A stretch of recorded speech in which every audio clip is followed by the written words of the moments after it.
Beautiful. Good morning, good evening, good afternoon, everybody. We are live. This is a really super exciting uh, talk today. I'm super jazzed because we get to ask Colin anything. You guys can ask me anything as well. We're going to do the best that we can to answer your questions. They can be about anything, really. And I don't want to limit anybody. And like I said, we're going to do the best that we can and be super creative, right? Maybe there's something pressing, maybe there's some stuff going on in your life. Um, so be creative. I have a couple questions that I want to start with, but I just want to say good morning to Colin. It's morning for me. Everybody knows I'm on the West Coast in Seattle, and Colin is in South Africa. So it's good evening to him. He's getting ready to go to bed soon. But I get to start with my cup of coffee, and Sunday mornings are my favorite. So I wanted to share a little bit of information about what this is going to go into, Colin, a question that a mutual friend of ours has for you specifically. And so when I had my first child, I have 5 children. When I had my first child, I was really having I'm just going to pull this up.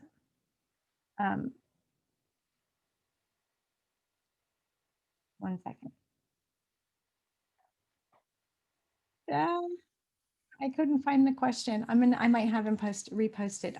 Okay, so one of the things that I was kind of having a breakdown at the time, and I felt really terrible. I thought, oh my gosh, I'm failing my child. This was my first child. What am I going to do? I'm making poor decisions in my life. What kind of mom am I going to be? And I had said to her, I looked in the rearview mirror, and she was sitting in her car seat. She was 2 years old. And I said, sweetie, I'm so sorry that I'm not doing well. I'm going to make better choices and better decisions. And I'm sorry if I've let you down. And she said, Mom, when I was with God, I pulled back the clouds and I saw you. And she went on to say how she chose me, right?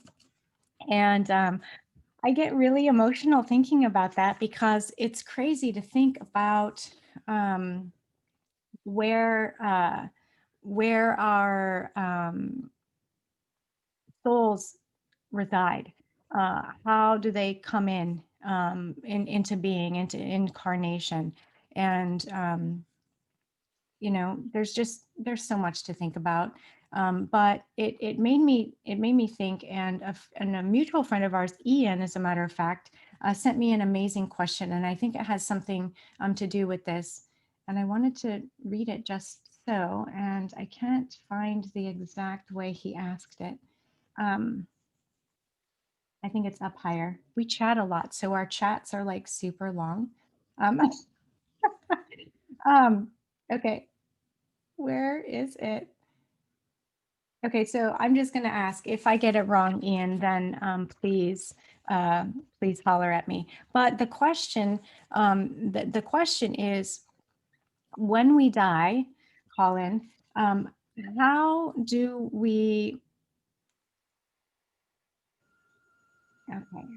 we avoid getting stuck in karmic patterning or go into like the false light?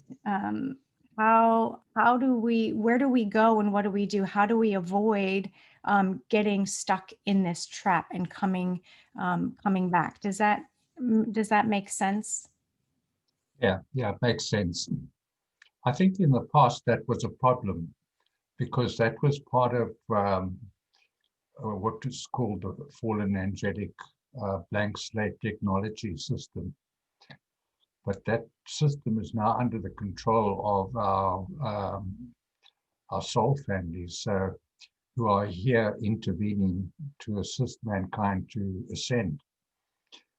But people who, and this was taken down in April 2014, I got a message from my higher self about this, and in fact, at the time, I got a huge download of information about what is likely to happen in the future and what it's going to be like and what I should be doing, and a lot of information about the world system and the fallen angelics. And we were tasked then to remove the on-planet fallen angelics, because our higher selves will assist us, but they can't intervene directly. They can't show themselves. Mm. So, in a sense, we have to be the hand inside the glove. Or they're going to be the hand inside the glove. We have to be the ones who actually do the removing of the fallen ones, and that they will assist us. So when people die now, they will have a similar experience to what they have, but they won't be in the fallen system anymore. Mm-hmm. They will go into something called the void. Okay, now the void is a place. It's like a shield and a 0 point energy shield between harmonic universes. So you get harmonic universe 1, 2, and 3, and then you'll get this void, the shield. And everyone has to pass through the void in order to go into the next harmonic universe. So people who died since 2014 will go directly into the void. Hmm. But having said that, the void is a no time, no space system. So there's nothing there. There's no time and space in the void. So one's consciousness of time is suspended. So one has no concept of time in the void. So you could spend between now and 2025, for instance, or 2035 or 2045 in the void. But when you emerge from the void, it'll seem that you died and entered directly into the new harmonic universe, because time doesn't exist there. So you don't understand time. It's an interesting place, the void.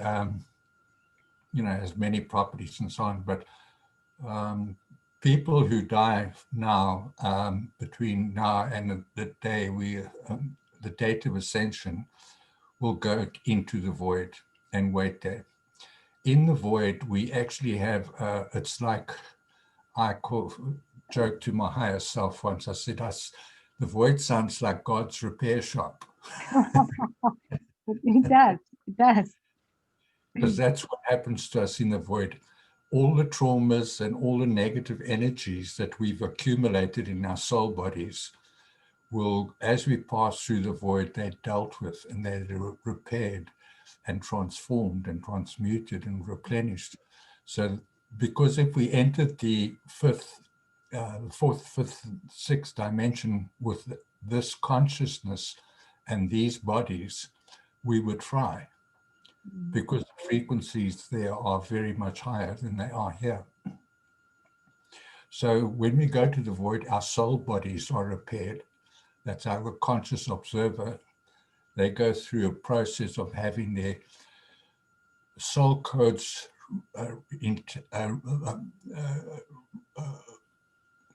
we get additional soul codes, and soul codes that don't belong them, they're called miasms. Mm-hmm. They will be removed, so that when we go into the higher dimension, we will be ready to go there, because we're in the physical world here, but dimensions 4, 5, and 6 are semi-etheric. Yeah. So in a sense, we will have plasma bodies, not dense physical bodies like we have here. But in that harmonic universe, there's something in the universe called the circadian rhythms that rhythm determines beat determines frequency. So the circadian rhythms determine that everything in the fourth, fifth, and sixth dimension is vibrating at in the same harmonic scale. It's a scale of harmonics. So therefore, you have a plasma body, but everything else around you is also plasma. So it doesn't seem any different from what it is here, because you're all vibrating at the same level. Mm-hmm. So it takes some time getting used to, because your body's not as dense, your body's not as um, heavy. It's not. You don't have the same density, the same mass. You'll be lighter, and there are a whole lot of changes that will take place. So yeah, people who die now don't go into the tunneling system; they go pass into the void, because that tunneling system's been basically, Dismantled. yeah, Yeah. So the tunneling system, the way that I understood it, was basically into going in through, um, well, kind of like the false white light, right? Which would just bring you, which would have brought you back into karmic repatterning, planetary miasma or traumas, however you see that. So this space that you're talking about, the no time, no space, the void, is it fair to say that that would be classified also as in between time? Like, could you call it in between time, or is that different? Okay. yeah, Interesting. Thank you for that. I have a question to ask about that as well. Then if you're in these void spaces and the original system is taken down, is God's repair shop, right? Is that like, could you call all of your, let's say you haven't finished healing or ascending or whatever, could you then call, is this where you would call all of your pieces back, to then not just repair, but, all the pieces that have been scattered around the planet or different timelines or whatever? yeah, because humans are a hybridized species. Mm-hmm. So we have DNA from all over the universe Okay. in our DNA. Um, and so when we in the void, we get what is called a DNA upgrade. Because when the fallen ones took over here, one of the things they did to our physical DNA, the genetic DNA of the body, they removed one strand of DNA. So we two-stranded species. So when we go through the void, that third strand will be re-encoded into the cell code, so that when we go into the fourth, fifth, and sixth dimension, we have all three strands of DNA activated. And we also have six strand potential. Okay, because Mm-hmm. what we're supposed to be doing in a normal soul evolutionary cycle, we're supposed to be accumulating and accreting more DNA in our bodies and Activating. activating. Yep. But we can't do that here because if one strand of DNA has been removed. So in the void, that third strand will be then the coding for the third strand will be activated in the physical body. So when we ascend, we will have those three strands of DNA activated.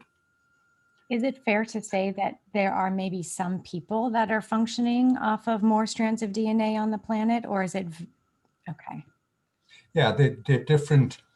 Uh, Even in modern medicine, they're noting that there's some children who've been born now with three strands of DNA. Mm-hmm. So it seems to be that there's this advance as as people tend to think that ascension is like walking through a door. You Yeah. either in or out, but Mm-hmm. it does. There's a progressive realization of the ascension process.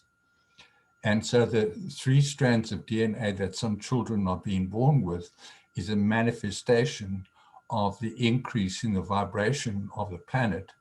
And those who are born with a third strand activated in their body have had that DNA upgrade in their soul codes. So Uh-huh. their soul codes enable them to become activated with three strands of DNA. Yeah. Okay. I can see that. That makes sense to me. We have a question from Cheyenne Sky Summers. Um, so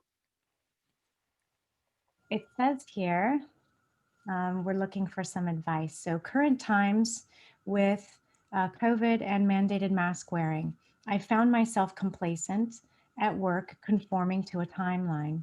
I do not consent to, and simply out is not in alignment with any of my morals, beliefs, or values.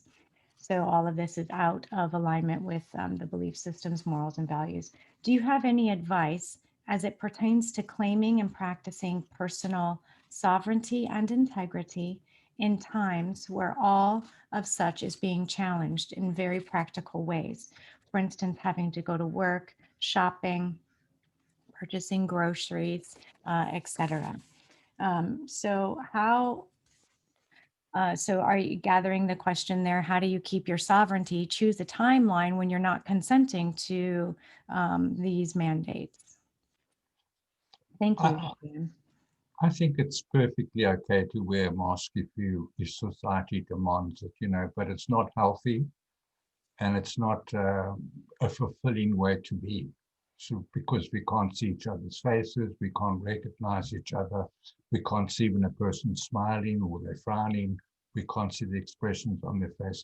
So it's not a healthy system, and Mhm. it's it's it's really been put in place just to see how many people will comply with that. That's how I see it as well. Mhm. Now, it's a control mechanism. See if we can get everybody to do what we tell them to do. That's Mhm. the kind of control systems they have here, that they want to keep us subjected. So if people tell you to wear a mask, say, just laugh at them. Say, okay, what do you want me to wear it on my bum? Do you want me to Kind of making it a joke. Cheyenne, I'd like to touch on this too, because I do not consent. And I actually have a mask that's not even a real mask. It's a lace bandeau. It's a headband, and it's all lace. And if I'm basically quarantined. I've shut my practice down, like my hands-on massage practice. I still do remote work, but shut it down because I don't consent to any of it. So, my life has been turned upside down, and that's something that I've chosen, right? Because I don't believe in it. However, if I have to go somewhere, say I have to get pet food, specialty pet food, or something that I can't have delivered or order, to my home, I will put on my lace mask. But the second I put it on my face, because I really think this is tied into black magic, I say, I do not consent. And I say it every time I put something on my face. I do not consent. So I don't know if that's helpful, but uh, I also think you have to have thick skin to not wear, not follow the mandates. And I think anytime you automatically don't consent, you have to have thick skin in the sense that you could be bullied. I have friends that have been spit on, pushed, had the police called on them. This is not stuff I'm making up. This is real stuff, right? So, if you can't combat that, right, then the only other option is to put it on, but say I do not consent. That's my take on it. Yeah, I think a valuable thing to do, just to keep the frequencies high, Hmm. is if you resist it and go into a anger mode, what you're doing, you're lowering your own frequency. Right. The best thing to do is to laugh about it, Hmm. because the devil hates it when you laugh at him. He sure does, doesn't he? Um, and is very much, while tricking and deceiving, he's very much just like a child, like a little toddler that doesn't, they don't get their way. And there's just these little tantrums that are rather humorous as far as I'm concerned. But yeah. Um, Just laugh. Everybody should just be laughing these days, because laughter raises the frequencies, because the vibration of laughter is something that the fallen ones can't stand. They can't yeah. stand the vibration of laughter. So And I've done that. A person, I went into a shop and said, "Will you please wear a mask?" And I said, "Okay." And I put it over my eyes. My, and I said, "Now, will you show me where this is?" Or whatever. And they started laughing, and I started laughing as well. And we both laughed, and I just put the mask back on my over my mouth. And I've done various things like that when people come and tell me, "Please put on a mask." I just laugh. Hmm. It makes you Yeah. happy, sure. Yep. Yep. We have to, there's, I feel like it's such a fine line, but I hope that was helpful, Cheyenne. Let's see. Miss Nikki has a question. She says, what do you know or feel of the rainbow frequency, please? Well, the rainbow frequencies are the three primary colors, yellow, red, and blue, and the various frequencies that come off of it. Now, people must understand that colors are frequency. Like this T-shirt I'm wearing is blue. It's not actually blue. It's a garment that has a frequency that you see as blue. And your eyes pick up this color and it tell you colorblind people might not see this as blue. They might see this as a different color or a dark color or a lighter color than it actually is. Mhm. It's just how our eyes interpret. So if you understand frequency, that's what red, yellow, and blue. What is the red is the color of the first chakra. Yellow is the color of the third chakra, and blue is the color of the fifth chakra. Okay, and then in between the red and the yellow, you get the orange, and in between the orange and the blue, you get the green. So it's really just the rainbow frequencies are the frequencies that we have in our soul body, and then we have the indigo frequency of the pineal gland of sixth chakra, and then the seventh chakra is violet. Mm. So they colors just represent frequencies, particular frequencies, and they represent certain emotions as well. Okay, because some people are attached emotionally to certain colors, and others are attached to different colors. Everyone has a so-called favorite color, Mhm. and and whatever color you attach to is usually probably a part of your perception of what the energy of blue is all about. Mm. My Mhm. favorite color was always blue because Mother Mary wore a blue garment with white. So I brought up a Catholic, so my favorite color became blue. Beautiful. I And see, yeah, and everyone sees colors different. Obviously, some people are colorblind even, right? So they can't see those frequencies. I see I the, just want to add to that some people make a big deal of these rainbow frequencies as Mhm. if they're something special, like they you've got to run rainbow frequencies, and they talk about the rainbow people and the color of the rainbows. There's no mystery about it. It's just the frequency of the colors. Mhm. We have those colors in our soul bodies. As I said, with the first, second, third, fourth, fifth, sixth, and seventh chakra, we've all got colors associated with them, and you'll find all those colors in the rainbow. Yeah. Different frequencies of light. Mhm.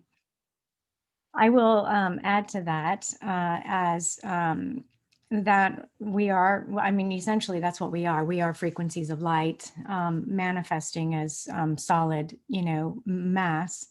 Um, and different levels of frequency show different shades of the same colors, right? So, there are sometimes you see beings, and it's only like our mind.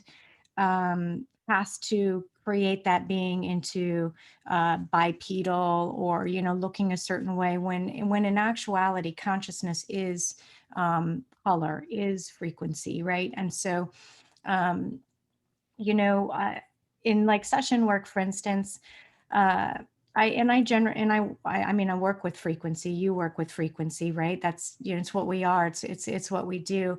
Sometimes, I'll see things that are deeper in color, where other times I'll see them that in more pastelly or opalescent, right? And occasionally the deeper in color could, mean that there's some things to move and shift out of the body to, because it's holding some dense memory or thought forms, or, perhaps, there's, trauma in there or something. But that's not always the case, right? And it, of course, would go back to our lineages too, on what kind of colors, more so what colors we hold from my experience in the field. So thank you, Colin. I hope that answers your question, Nikki. Let's see. Susan. Oh, hi, Susan.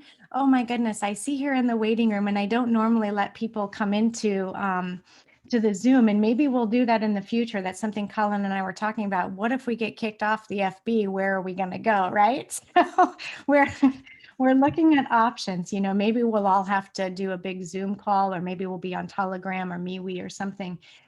So thank you for popping on here, Susan. She says, I'm interested in life. When the soul is created, will we meet up again with our parent soul creators? Are they a part of our soul family? I didn't catch the whole question about the parents. Okay. It's when the soul is created, will we meet up again with our parent soul creators? So the parent soul creators she's asking about, and is that actually part of our soul family? Yeah. Um, it goes back to the question or the point you raised about your daughter that, said that she looked through the clouds and saw you and chose you. You Mhm. know, um, there is a family structure. You get the twin souls, which are two, the soulmates, which are 12. You get the soul group, which is 144, and you get the soul society, which is 1,728. So each of these we're a part of, and soul groups tend to incarnate together. Mhm. So, in one lifetime, you decide, well, this time I'm going to be the husband and you be the wife. And the next time I'm going to be the wife I was and you be gonna the say, husband. I was gonna say something really terrible. I'm sorry. Okay, go on. And we might decide that the last incarnation, I was this soul's daughter, but this time I want to be that soul's mother. So we tend to move in soul societies and soul groups, Mm. and we we contract to do that because of the construct of the universe. We contract to do that to assist each other in our soul evolutionary journey, and so that we assist one another to perfect each other's souls. But unfortunately, people don't get that here, so they can be very harmful to each other. They can be very spiteful and difficult and cause each other harm. But we're going to clear all that out. Yeah, yeah, yeah. I agree, clearing all that out. So you just brought up contracts, soul contracts. I hope that's helpful and answers your question, Susan.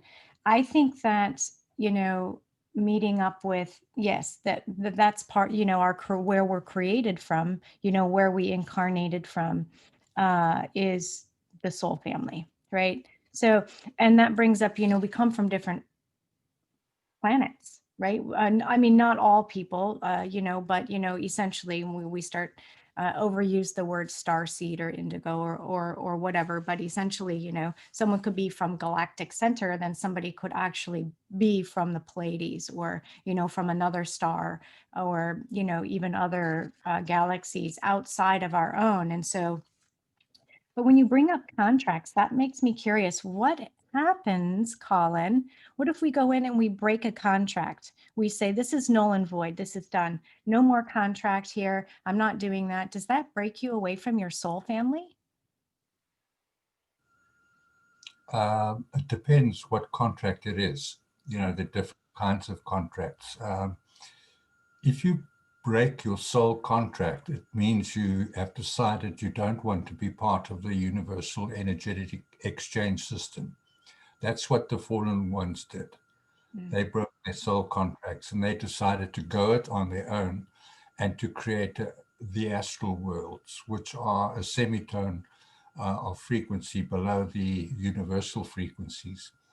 So if you break that kind of contract, you can always go back and remake the contract, because a contract is just an agreement. Right. So when you don't break that contract, you disagree with the terms of the contract, and you may disagree with several terms or only one term of the contract. Mhm. Uh, there's a guy called Andrew Bartzis who goes very deeply into this, into soul contracts and how they're structured. And you can go and what's the word? Renew your soul contract, or you can Oh, remake your yeah. soul agreements. Okay. But if I say break a family soul contract with my family, then I break away from that soul family group and I join another soul family group. And that's allowed because, it can be boring being with the same 1,728 people for eternity. Mhm. Right. That makes me think of that movie Divergent. I don't know if you've seen that, but it's like people sometimes maybe want to hide like who they are. And so they were choosing to kind of test different and go into this other group, which then they're bound to, right? Interesting. Thank you. Um, let's see, Miss Amaria, my friend Amaria. I love this question because I have a lot of clients that are MyLab or SSP. They've had lots of things happening. And so Amaria is asking, what about those of us activating DNA here? This is going to take us back a little bit to the DNA question. So there are people, on the planet here, not just the children, coming in, but that are activating DNA. And a lot of these people have been genetic MyLab experiencers. So, does that make that a false DNA? Does that mean that they have activated DNA? Does that only happen to my lab? I think that's kind of what you're asking, Amaria. I Yeah, I think that's kind of what she's asking. She I know has experienced quite a few things and sees things in the field as well. So how does the activation through experimentation differ from activation organically? Yeah, that's a good question, actually, because in a sense, all of us have had our DNA damaged on the planet. So I said one strand of DNA has been removed from us. And these experiments in human DNA have been ongoing. That's why they've had all the grays come. You've had what they call the um, kidnap. It's not called kidnap. Um, yeah, but basically they've been kidnapping people Hmm. who are alive. Abducting. Abducting, yes, thank you. There's a whole, my mother was abducted when I was 12 years old, and it destroyed her life because before then she was a vibrant, fiery woman, interested in everything, involved in everything.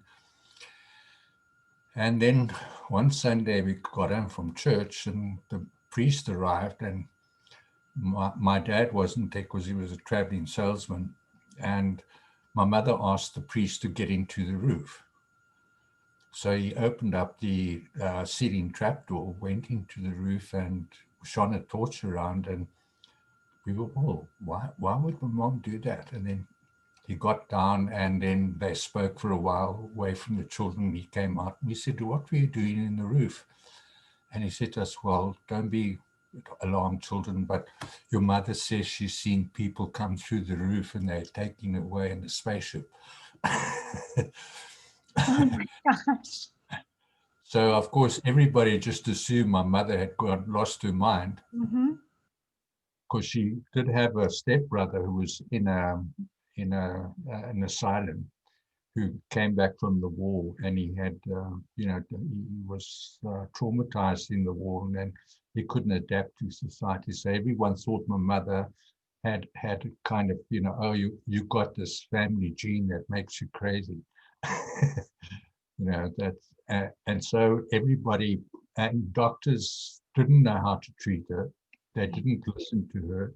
They couldn't accept that, she was actually being abducted by space people.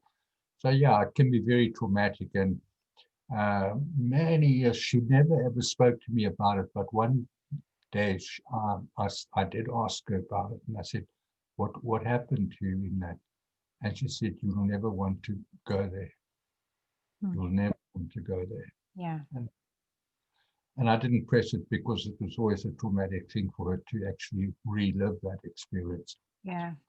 But there are many people on this planet who the MK Ultra mind control programs, Mm-hmm. the the satanic control programs, the satanic families, they beat their children and to alter their minds and to break their will.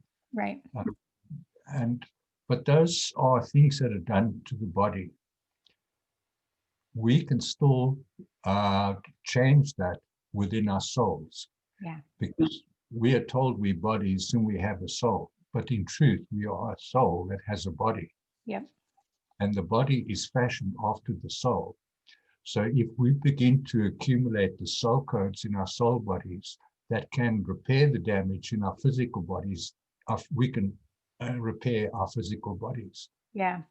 So we can begin to accrete and activate what my higher self called phantom DNA. Mm. In other words, it's there, but you can't see it. Yeah. I see that yeah, I see that in field work, right? You can see, I call it templating or phantoming, right? Like they'll set up like templating or blueprints for possibilities. And but it could be also that the person is activated higher levels of DNA in another time space continuum, right? And so, could be something that they see there on that other planet or that other timeline, which I always find it took me a little while to understand. What am I seeing? What is this? This isn't here, right? So yeah, it takes some time to integrate. But it's interesting about the MyLabs and the abductions. I see people, there's a difference between being um, uh, part of satanic ritual abuse or abductions here in real time, right? And we're talking about child molestation, being physically beat, these kinds of things. These people, myself included, I was physically and sexually abused as a child, and the level of pain that you take or are able to take physically, right, is can either can be soul fracturing. But you're right, you have the opportunity to then they'll call it an out of body experience, but it's about being able to um, uh, keep your soul together, right? So you don't lose those, your soul doesn't get split up and fragmented. Um, and it's hard to comprehend as a human, but you can withstand the pain, and you can withstand so much as a human when you understand how we function. And that makes me think about your next class that you just finished writing, the mechanics of ascension, right? Because it really helping to understand not just how ascension works, but I mean, you go really into the pieces of how the soul works, how the spirit works, or the monad, whatever, and then the avatar self, and really being able to, especially for people who are sciencey, they want those science pieces to understand. They don't want to just listen to, well, this is how it is, because you just have to have faith and trust. No, there's actual real science behind it. And that's what I love about what you bring to the table for us, is you're able to put these pieces together from your higher self and your memories for the science people, right? Yeah. Um, so I love that. But and yeah, and then the ones that can really endure the physical pain are generally the ones not just abducted in other timelines, or being dealt with in other timelines, but they're actually being abducted here, like your mother, and part of those my labs. Yeah. And we're not actually taught how to repair our soul bodies, Yeah, how to deal with the damage that's been done to a person's soul. We treat them for their psychology, yeah, or we give them, pharmaceuticals, to change their cellular structure or their chemical structure. And we don't deal with the soul. And the next course that I'm doing, the next part of the course that I'm doing is called The Mechanics of Healing, where I go deeper into how we can heal the body through energy that is produced by the soul. yeah. Because the body is just energy. Mm-hmm. I explain this in a course called The Mechanics of Creation, and how our bodies, the cellular body, is just a manifestation of the underlying energy. Mm-hmm. And there's the process that works. You go from waves to quantum, from quantum to morphogenetic field to atoms, from atoms to molecules, from molecules to cells. I So love it. the cell out there is just a manifestation of the underlying waves of energy. Yep. I love it. I love the, and I love the human body. It's so fascinating, what we can do when we understand that everything is attached to a frequency, right? When we understand what we can do with that. I used to protect myself, just, I learned to, do this white bubble thing. And then I found Lisa Renee's 12D shielding technique. I have never felt more protected with the outline. It's kind of like a base blueprint first, right? And it protects your multidimensional body, 12D, right? But what I found out was, just using this template, that's all it was. It was a template. And then as you ascend, you bring in new frequencies. And then pretty soon, I can't wait to hear your class, because I see this, and I've been doing this myself. You bring in these new frequencies, and then your body becomes your healing device. That's how you remove alien implants. That's how you uh, gather your soul pieces. That's how you integrate all these things. And I was like, this is the coolest thing ever. So it starts out with this template, and then you create it, and it becomes you're like a walking healing device, not just for yourself, but for other people. It's the coolest Yeah. thing ever.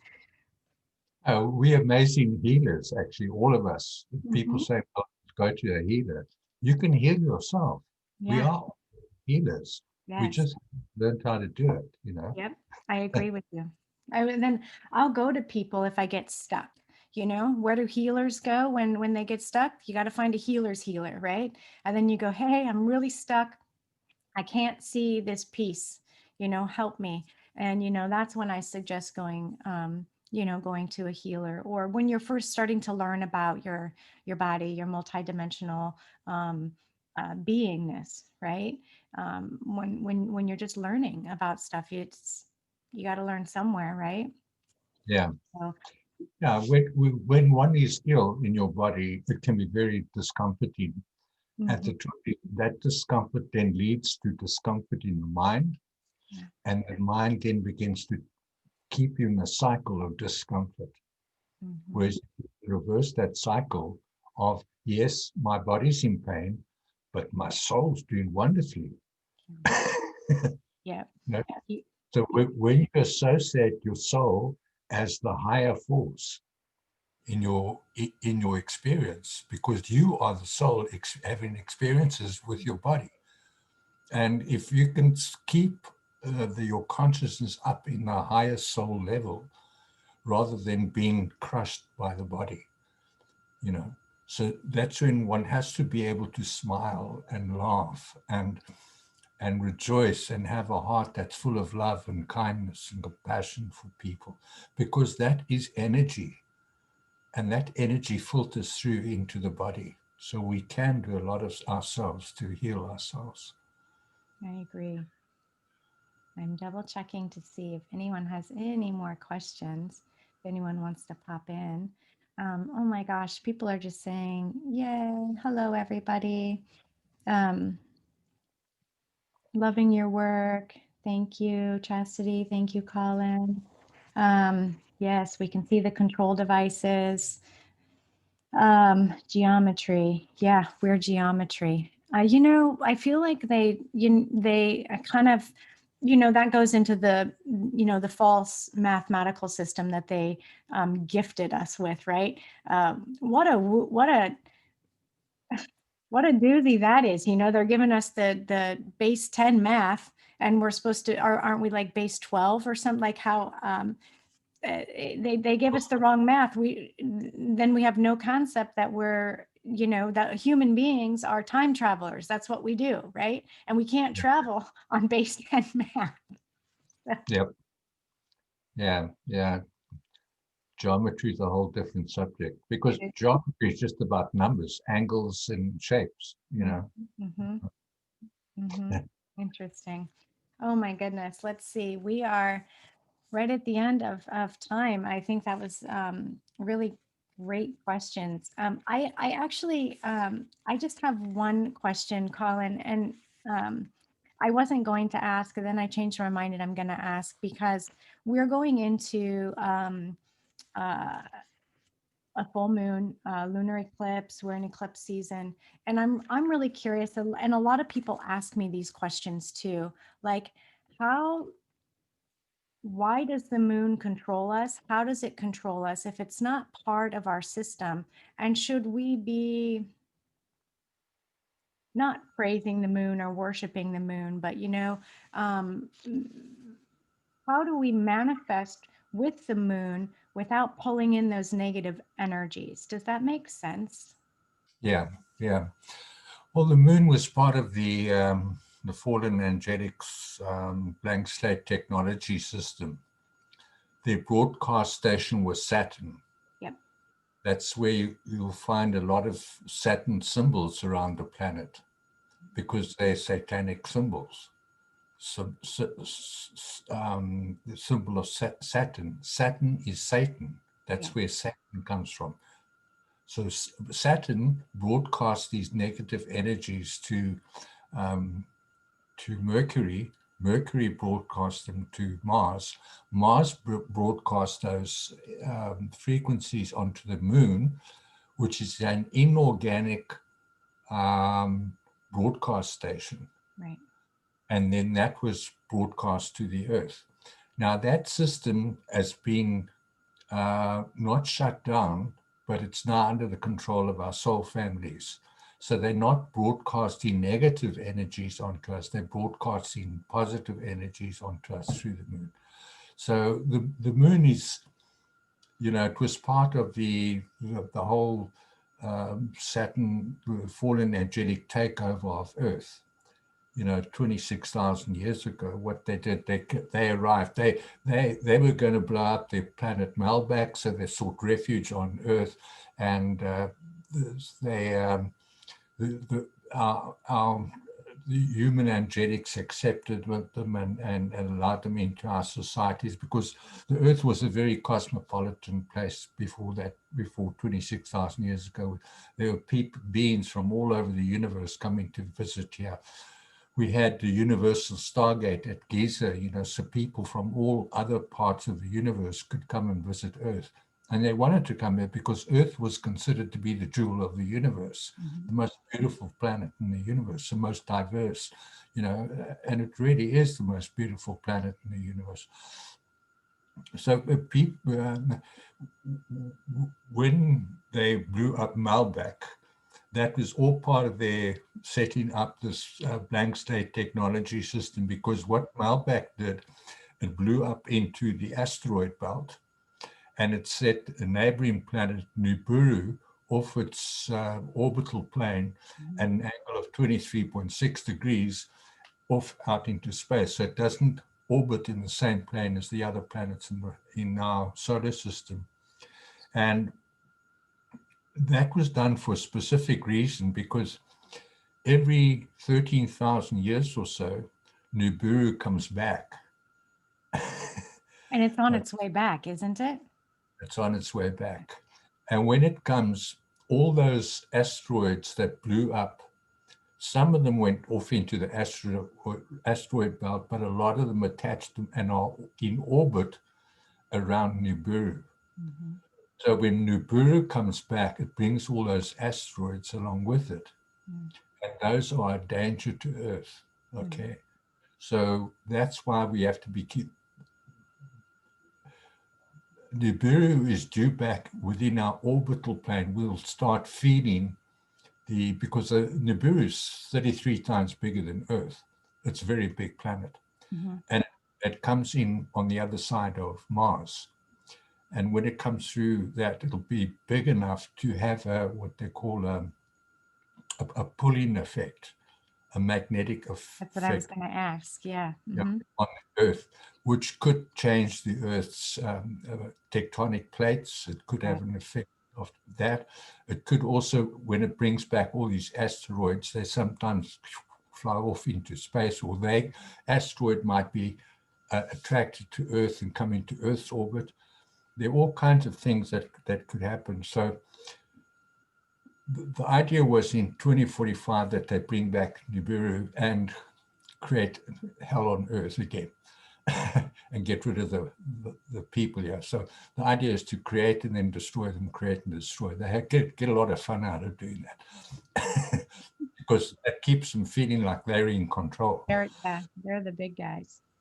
And so the Earth, they asked the Earth beings, they said, look, we'd like to attract the moon into the orbit of Earth. This is the Anunnaki. They want to attract a moon into the orbit of Earth so that it would give humans light in the darkness. So at night it would be able to provide light because of the reflection from the moon. So the humans agreed to that, okay? And so that was the basic history of how the moon was brought to. But the moon that was brought here was a satellite moon around Saturn. Right. And they used what they call attractor beams to bring it into the orbit around Earth. Hmm. Okay, so it's many of the Saturn satellites around Saturn are inorganic structures. They are broadcast stations Yeah. because Saturn is a broadcast planet, Yeah. actually shaped like an antenna. It is. It's funny, and I see that in field work too, which is just it's really fascinating. Yeah, and you can see it bounce off of these different stations. So that's really interesting. Amaria is asking a question. Do you think that part of the uh, polar flip on the Earth physically is from Nibiru coming back into the system? Then, do you think that that's part of what's happening, or is that a separate issue altogether? Yeah, we've been protected from Nibiru by our soul families. They are aware of Nibiru and they're working in other planets. Like Saturn is beginning to change. I don't know. I've been reading about it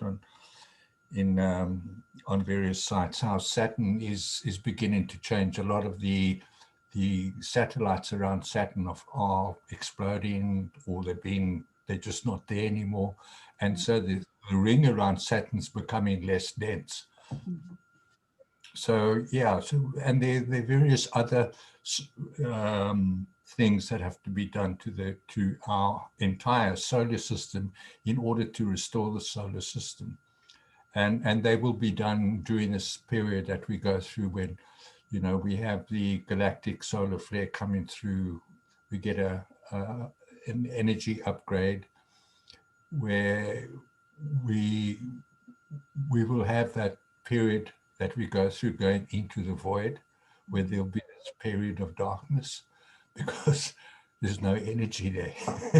You have Right. to go through the void to go up into the higher dimensions. But it's not a scary place because there's no time and space there. It's just a place of information. That's all it is. And you see things. You'll have things floating around you, and you'll recognize something, and then that'll bring back a memory, and then you remember something else, and that'll bring. So basically, it's like restoring memory into your soul body, because many of our memories have been harmed. We can't remember. We kind of amnesiac beings. Mhm. So we'll have our memories restored, and then once our memories are restored, that restores our soul codes, and our soul codes then will enable us to go into a higher dimension, because our physical bodies will be restored on the basis of our new soul coding. So we'll have 3 strands of DNA, and all the miasms that all the trauma that we've experienced here have been dealt with and healed. Yeah. Yeah. Fascinating. Kind of like having, Amaria says, kind of like having full access to the Akashic records, right? Yeah. Mhm. Now, we're meant to have full access. We do. One of the things that I speak about in my course on the mechanics of ascension, when we are ascended, there will be no more secrets. Nope. Nope. No more. That's right. Secrets are something that happens on Earth. It doesn't happen on the Doesn't new. happen. No, you're right. It doesn't.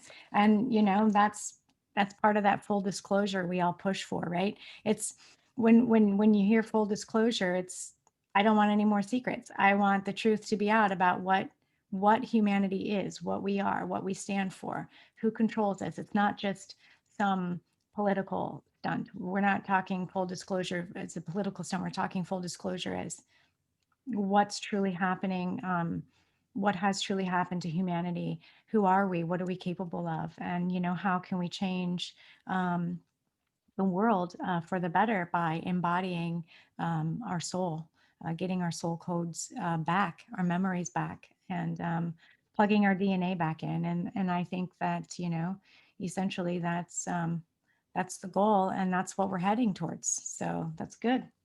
Yeah. Good stuff. Good. All right. Oh my gosh, Colin, what a fun time. We should do these Q&As more often. This is really great. Okay. Thank you everybody for joining us today. This was really fun for Colin and I. Colin just finished another portion of his classes, Mechanics of Ascension. To find his classes, you go to the writings of colinjoe.com. You can look him up on Facebook as well, and he's on YouTube. Like and subscribe. I have a YouTube channel. I always upload these right away to my YouTube. I do have to today go get a couple things out of my studio first, my old studio that I'm shutting down. And then I'll upload this one. So like and subscribe. You can find again the writings of colinjoe.com. And I have classes starting up in January, but I have old classes up in my Patreon, which is really fun. So you can find me on Patreon. And we'll see you guys next Sunday. Feel free to uh, pop questions into either one of us, and I think that maybe we'll do some more Q&As in the future as well. So thank Yeah. you so much everybody for being here. Thank you, Colin. I love you so much. And to all the listeners out there, much respect to you, and we'll see you next Sunday. See you Bye. next. Bye guys.